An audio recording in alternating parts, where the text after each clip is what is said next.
हे वेदांत, त्या दिवशी तुझ्या आईने तुला खूप फेसला असेल ना? नाही रे, आपल्याला कोणी मारू शकतं का? म्हणजे तू तुझ्या आईला पण नाही घाबरत? तिथे घाबरावं लागतं ना, आई ना ती. मग पल्लवी आली होती, मग तुझी आई तुला काहीच नाही बोलली? अरे मी आईला माझ्या आणि पल्लवी ती सगळं काही खरं खरं सांगून दिलंय. मजा आहे का मुलाची? चल आपल्याला वेळ होतोय ना. ए हाय गाईस. ए उठ, तू माझी जागा आहे, मी बसतो तिथे. चालू गाडी घाल. मी माझ्या जागेवर बसतो. अगं पल्लवी थांब ना. अगं मी समजवतो ना त्याला तुला वेळ दे. अगं खरं तो काही ना काही काम. किती वेळ द्यायचा? त्याला काही काम करायचं म्हटलं ना तर तो म्हणतो टेन्शन नाही घ्यायचं, मस्त एन्जॉय करायचं. एकच तर लाईफ आहे, मग या एकच लाईफ मध्ये काम नको का करायला? माझं तर बरं आहे बाबा. काय? अगोदर बॉसकडे ऑफिस बाय म्हणून लागली होती. म्हणजे लागला होता. मग काही महिन्यांनी बॉसने सिनियर वर्कर सोबत काम करण्याची संधी दिली आणि माझ्या कामावर खुश होऊन बॉसने माझा 135 रुपयांनी पगार सुद्धा वाढवला. कारण मी मेहनतच तशी घेतला. म्हणजे बॉसचे कपडे धुतो, दळून आणतो, भांडी घासतो, किराणा सुद्धा भरून आणतो. आणि माझा बॉस की नाही कितीही टेन्शन मध्ये असला तर त्याच्या डोक्याची मालिश सुद्धा करतो. आणि सगळ्यात महत्वाचं म्हणजे माझ्या बॉसनी मारलेला जोक हा कितीही घाणेरडा असला, कितीही चावट असला तरी त्यावर खदखदून असते. म्हणजे हसतो.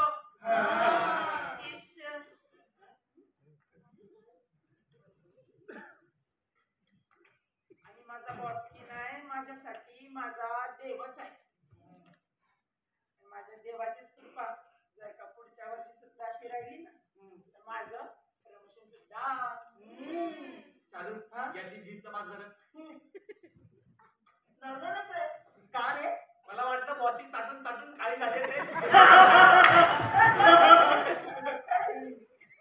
मला सांग, तुझ्या बॉसचं लग्न झालं आहे का? हो रे. का? एक आपे आणि तेवढं तरी बरं बाबा. नाहीतर काय? तेवढाच तुला आराम. मला तर याच्यासारखं माझ्या बॉसच्या फालतू जोकवर हसावं पण नाही लागत. माझा बॉस याच्या बॉसपेक्षा जास्त मेहरबान आहे माझ्यावर. तुम्हाला सांगते, जॉबला लागल्यानंतर 10 दिवसांनी माझी पगारवाढ झाली आणि पुढच्या महिन्यात प्रमोशन सुद्धा होणार आहे. आता ते देवच जाणो काय दिसतं माझ्या बॉसला माझं. आता हे सगळं तपासून. हे बघा, मुद्दा हा आहे की वेदांनी त्याच्या पोटा पाण्यासाठी काही ना काहीतरी काम करावं, नाहीतर मी सरळ त्याच्याशी ब्रेकअप करतो. ए पल्लवी, यार हा माझी गोष्ट मस्करीच का समजतो रे? पण वेदांत, एक गोष्ट लक्षात ठेव, रिलेशनशिप मध्ये पुढची स्टेप घ्यायची असेल ना तर कधी ना कधी सिरियस व्हावंच लागेल. मग तू आपल्या शालूशी लग्न कर. आपल्या शालूला मस्त सिरियस होता. मला चालेल, पण आधी माझ्या भावांशी बोलावं लागेल. त्यांनी संमती दिली तर माझी काही हरकत नाही. पालखी वेदांत, 10 मिनिट डोक्यात पण जात नाही अजून. बघितलं तुम्ही? अगं पल्लवी, तू का माझ्या मागे लागली? जॉब कर म्हणून. अगं बाळा करायला लागली, चिन्ह राहिली. किंवा वयोमर्यादा संपल्यावर तेव्हा तुला कोणी विचारणार पण नाही. तुला कळत कसं नाहीये रे? माझा बॉयफ्रेंड तर बाई, कसं सांगू त्याच्याबद्दल? तोंडाने सांग. दिवसभर काम करतो आणि रात्रभर माझ्याशी गोड बोलतो बाई. रात्रभर का? हो. पण त्याला गोड नाही, आंबट म्हणतात. त्याचा पगार झाला ना की गरजेपेक्षा जास्त पगार तो माझ्यावर उडवतो बाई. हे बरं आहे, मुलींना त्यांच्यावर पगार काही गोड गोड मानून घेतात मुली. काय आंबट गोड तिकट लावलंय. हे बघ बेटा, पल्लवी जे काय बोलते ते मला पटतंय, कारण तिच्या बोलण्याला पॉइंट आहे. पॉइंट तर फिरायला पण असतं, पण त्याची योग्यता आणि अयोग्यता ही तर लिहिणाऱ्याच्या कौशल्यावर अवलंबून असते. आणि नाहीतर त्याच पेनाच्या पॉइंटने तुझ्या मागे कागदावर पडेल का? पेन पॉइंट काही बस खाली. काही बोलतो शालू.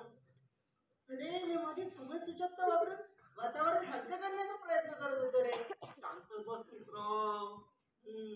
वेदांत, तू मला शेवटचं सांग, तू तुझ्या आयुष्यात काही काम करणार आहेस की नाही? तू ठरवून घेतलंय का मी आयुष्यात काहीच करणार नाही ते?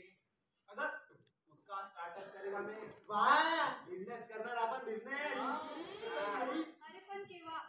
जोपर्यंत बिझनेस स्टार्ट नाही होत तोपर्यंत कुठेतरी लाग कामाला किंवा नोकरीची तरी फॉर्म भर.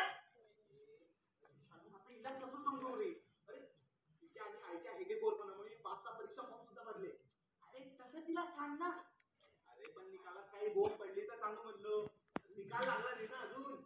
हे बघ बेटा, तसं तिला माहिती नाही ना, म्हणून चिडचिड होते तिची. तिकडे काय चालू तुमचं? काय बोलायचं असेल ना सर्वांसमोर बोला. हो ना, आम्ही पण आहोत सीनमध्ये. ओके. हे बघ पल्लवी, तुझं चिडणं स्वाभाविक आहे, कारण आजकालच्या मुली किंवा त्यांच्या बायका एकदा परिचय 4 चौघांमध्ये करताना एकदम लाज वाटते, कारण त्यांचा नवरा हा कामाला लागत नाही. तूही कुठेतरी कामाला लाग. वेदांत, अरे याला सांग तसं नाही रे. बोलू दे त्याला. बरोबरच बोलतोय तो.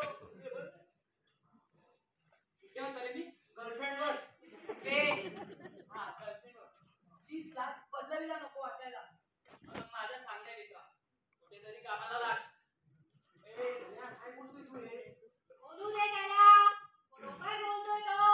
हा, तरी मी माझ्या वडिलांच्या ओळखीने वेदांतला कुठेतरी कामाला लावून देतो. ए भाई, मी नाही करणार आहे तुझ्यासाठी काम. बघितलं? यालाच काम करायचं नाहीये म्हणून मला याच्याशी ब्रेकअप करायचं आहे. अगं पल्लवी तसं नाही गं. अगं मला दुसऱ्यांसाठी काम केलेलं आवडत नाही. म्हणजे मला दुसऱ्यांना मोठं करून देणं तर बिलकुलच पसंत नाही. म्हणजे चालू कर बरं. हे बघा, मी एखाद्या कंपनीसाठी काम करेल.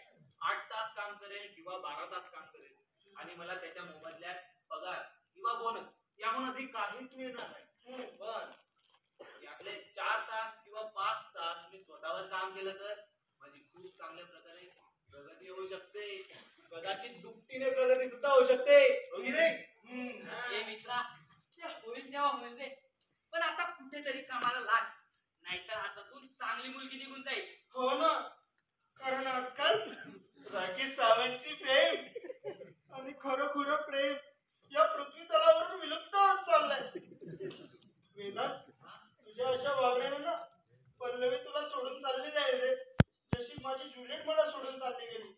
मग तू पण माझ्यासारख्या इतर मुलींचे कुठे बघत फिरशील. सोडून जाऊ शकत नाही. मी आताच या क्षणापासून वेदांतला सोडलं आहे. तुमचं जाहीर करते.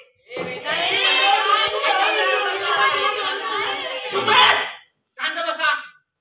पल्लवी, तुला मला सोडूनच जायचंय ना? खुशाल सोडून जा. अगं पण त्याआधी मला एक संधी तर दे गं. वेदांत, अरे असं करून नाही चालत ना रे. पल्लवी, काय झालंय का तुला? तू जरा 2 मिनिटं बाजूला आहे. मला तुझ्याशी मला नाही बोलायचं. सांग ना प्लीज. काय झालंय? तुझा प्रॉब्लेम काय आहे? तुमचा आहे माझा प्रॉब्लेम. आता मी काय केलं? प्रॉब्लेम हाच आहे की तू काहीच करत नाही. अगं पल्लवी, माझं वेगळं पण बघूनच तर तू माझ्या प्रेमात पडली होतीस ना. आता मला तेच करायला लावते जे सगळं जग करते. मग यात मी सगळ्यांपेक्षा वेगळा कसा होईल बरं? हा, मग तू काही दुसऱ्यांपेक्षा स्पेशल आहे का? मान्य आहे की मी स्पेशल नाही, पण मला खरंच तुझ्यासाठी काहीतरी स्पेशल करायचंय गं. मला स्पेशल वगैरे काहीच नको. जसे दुसरं मुलं अभ्यास करतात, परीक्षा देतात तेवढंच कर. किंवा नोकरीचे तरी फॉर्म भर. अगं पल्लवी, तुला खरं तर निकालानंतरच कळवणार होतो, पण आता आई, मी तुझ्या आणि आईच्या हेगेखोरपणामुळे 5-6 परीक्षा फॉर्म सुद्धा भरले. हा, मग अगं पल्लवी, म्हणजे माझे प्रयत्न चालू आहे गं.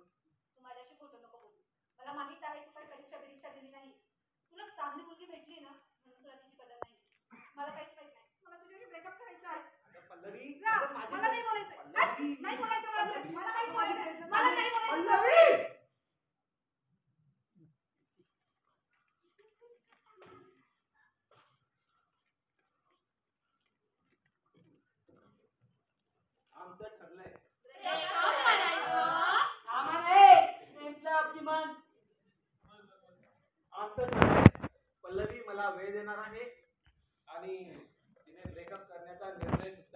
घेतलाय. हं? घेतलाय ना ग? हा, हा. चांगली समजूत काढलेली दिसते. तुझी समजूत काढू का माझ्या दाढीवाल्या कुकल्या बाळा? नाही नाही काही गरज